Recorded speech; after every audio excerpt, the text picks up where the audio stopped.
Hey guys, I have here my GE gas oven, and in this video I want to explain to you how to use this kind of oven. So it comes with two functions. One is the bake function that gives you the top and the bottom heat, and then also you have just the broil, which will just enable the top heat. So, and in order to use one of them, you're just going to select the specific one here by pressing the button. And now you see the display comes up and it shows here in this case 350 degrees Fahrenheit. So this is the default value.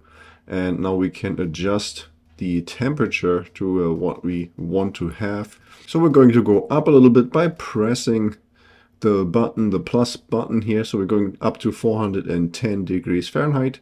Now if we want to, if you change our mind and we don't want to turn on the oven, then you just press cancel. But if we want to start or heating the oven, then we just press the start button, and then you see the display changes now to pre, so it's preheating now. So what happens now is that the gas starts flowing inside of the oven, and eventually it's going to ignite the same.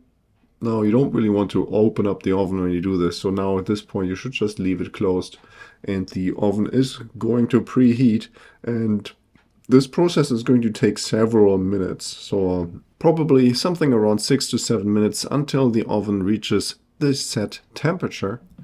And you know that the correct temperature has been achieved when you hear this jingle here.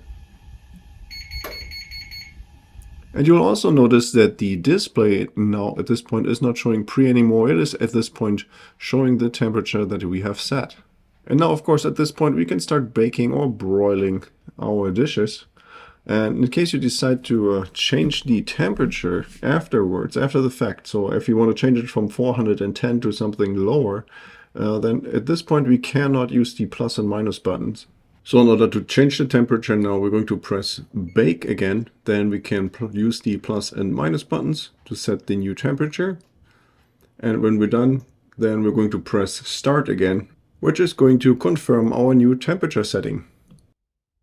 Okay, so that was already it for this video. I hope you found the information helpful, and if you have any more questions or comments, then please leave a message below.